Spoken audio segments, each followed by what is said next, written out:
കാറ്റത്തെ കിളിക്കൂടിന്റെ ഇന്നത്തെ എപ്പിസോഡിലേക്ക് ഏവർക്കും സ്വാഗതം.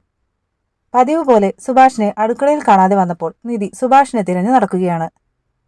അപ്പുറത്ത് സുനന്ദയുടെ വീട്ടിലെ പാട്ടും മേളവും എല്ലാം കേട്ടപ്പോൾ സുഭാഷ് സുനന്ദയോർത്ത് കരഞ്ഞുപോയി. നിധി സുഭാഷിനോട് ചോദിച്ചു, സുഭാഷേട്ടന് വിഷമമുണ്ടോ? നിധിയുടെ ചോദ്യം കേട്ട് ചിരിച്ചുകൊണ്ട് സുഭാഷ് പറഞ്ഞു, ഞാനെന്തിനു വിഷമിക്കണം? അവളുടെ വീട്ടുകാരെന്തായാലും നല്ലൊരു ചെറുക്കനെ തന്നെയായിരിക്കും അവൾക്ക് വേണ്ടി കണ്ടെത്തിയിരിക്കുന്നത്. എവിടെയായിരുന്നാലും അവൾ സുഖമായിട്ടിരുന്നാൽ മതി. ഇത്രയും പറഞ്ഞ് സുഭാഷ് അകത്തേക്ക് പോയി. തൻ്റെ ഉള്ളിലെ വിഷമം മറ്റാരും കാണാതെ പിടിച്ചു വെക്കാനാകില്ലെന്ന് മനസ്സിലാക്കിയ സുഭാഷ് ഞായറാഴ്ചയാണെങ്കിലും ഇന്ന് പണിയുണ്ടെന്ന് പറഞ്ഞ് പോകാനൊരുങ്ങി.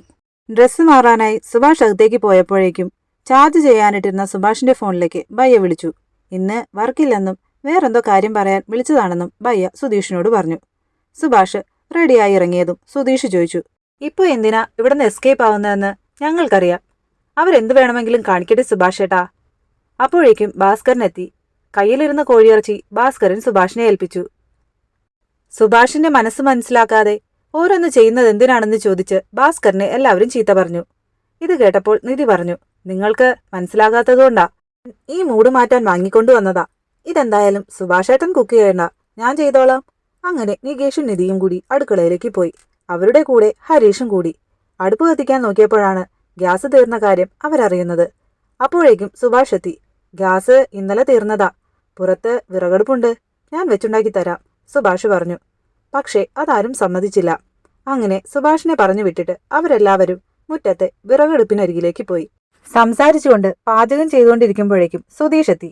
സുനന്ദയുടെയും സുനന്ദയെ കെട്ടാൻ പോകുന്ന ചെറുക്കന്റെയും എൻഗേജ്മെന്റ് ഫോട്ടോയും സംഘടിപ്പിച്ചാണ് സുധീഷിന്റെ വരവ്. എല്ലാവരും ഫോട്ടോ നോക്കി ഓരോ അഭിപ്രായങ്ങൾ പറഞ്ഞു. അപ്പോഴേക്കും സുഭാഷ് വന്നു. എല്ലാവരും കൂടി സുഭാഷിനെ ആ ഫോട്ടോ കാണിച്ചു കൊടുത്തു. കുറച്ചുകൂടി നല്ല പയ്യനാകാമായിരുന്നു, സുഭാഷ് പറഞ്ഞു.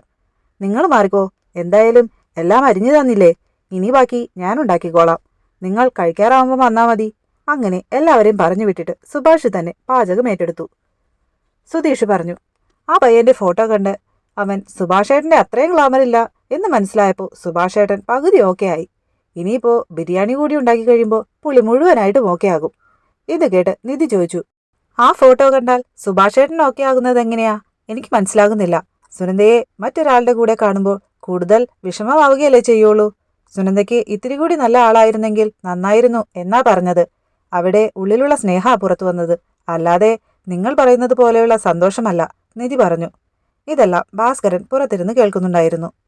നാളത്തെ എപ്പിസോഡിൽ ഭക്ഷണം കഴിക്കുന്നതിനിടയിൽ സുധീഷ് പറയുന്നുണ്ട്, നമുക്ക് കിട്ടാനുള്ളതാണെങ്കിൽ അത് നമുക്ക് തന്നെ കിട്ടും, അത് നമ്മുടേതല്ലെങ്കിൽ എത്ര പോരാടിയാലും കിട്ടില്ല. രാത്രി കിടക്കാൻ നേരം അവസാനം സുഭാഷിനു വേണ്ടി കണ്ട ഐശ്വര്യ എന്ന പെൺകുട്ടിയുമായി സുധീഷ് ഫോണിൽ സംസാരിക്കുന്നതും സുഭാഷ് അടുത്തിരുന്ന് അത് കേൾക്കുന്നതും കാണാം. സുധീഷ് പറയുന്നുണ്ട്, അന്ന് നിങ്ങള് ബെസ്റ്റിയൊക്കെ ആയിട്ട് എന്റെ ചേട്ടന്റെ മുൻപിൽ വന്ന് പോരാടിയിട്ട് പോയതല്ലേ, അന്നേ ഈ ബന്ധം വേണ്ടാന്ന് ഞങ്ങൾ തീരുമാനിച്ചതാ. പിന്നെ ഇത്രയും നേരം ഇങ്ങനെ സംസാരിച്ചത് കുട്ടിയുടെ ആറ്റിറ്റ്യൂഡ് എന്താണെന്നറിയാൻ വേണ്ടി ഞാനൊരു നമ്പർ ഇട്ടതാ, സുധീഷ് പറഞ്ഞു.